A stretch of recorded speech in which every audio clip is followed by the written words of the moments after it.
I was a product of a 16-year-old pregnancy, and my mom could have easily aborted me. Today is my birthday.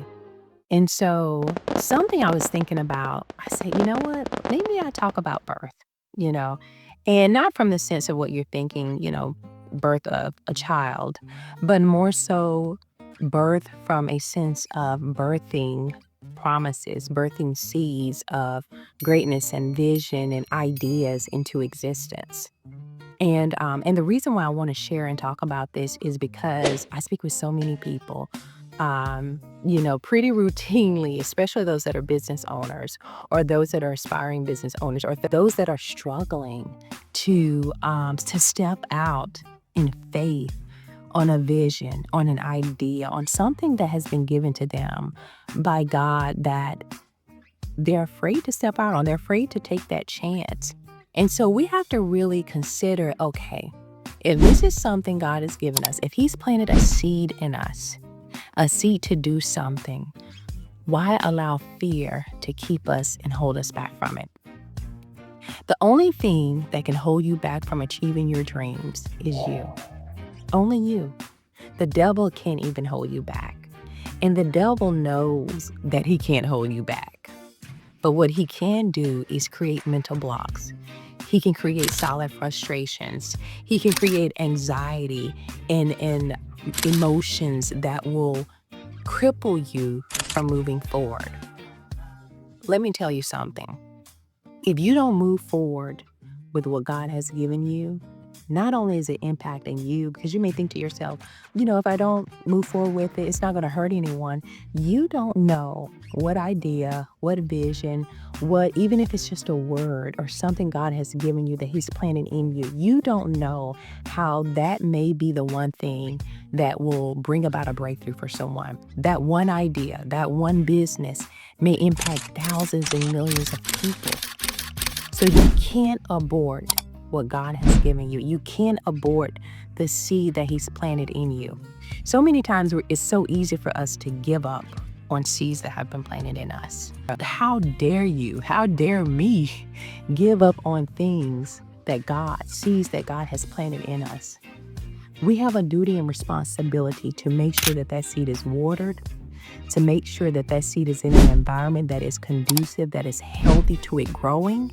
We have to make sure that we even speak to that seed, speak greatness, speak that seed into existence to where we can birth it, birth the idea, birth the business, birth the ministry, whatever it is, whether it's a book, whether it's, seeing your child delivered, set free, whatever the seed is that God has planted in you, make sure that you speak to that seed. Make sure that seed is in an environment that is healthy and conducive, and make sure that you see that seed come to life.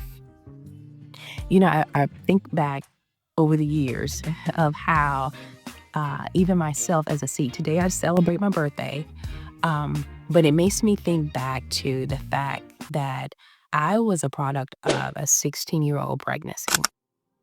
And my mom could have easily aborted me. And if she did, the impact that it would have on generations would be significant. My girls wouldn't be here. Of course, I wouldn't be here. The things that I've accomplished, the people that I've impacted would not have been impacted if my mom had aborted me. I thank God that she did not abort me. I thank God that she believed in what God could do. And let me tell you something, back then that was not easy. I mean, we're talking about over 40 years ago. And even from the standpoint that my mom was a pastor's kid, I can only imagine, the shame and everything that she endured, people talking about her. But my mom held her head high and she believed that she could do it. Even, through what would have been viewed as a mistake, my mom knew that God would bless her. I thank God that my mom pressed through and that she did not abort me and that she took what was a challenge, what was difficulty, what was not easy. um, and she gave it back to God. She allowed him to direct her path. She allowed him to show her what she needed to do. And I think that's what all of us should do. We should take the seeds that have been planted in us and begin to allow God to instruct us, to teach us, to give us the wisdom that we need, and to make sure that those seeds are brought into existence. All right, guys, I hope this has blessed someone. Um, Let me know your thoughts on this. This is not something where I'm talking about abortions or anything like that, but let me know your thoughts. I love you all. I pray you have a blessed day. And until next time, be blessed.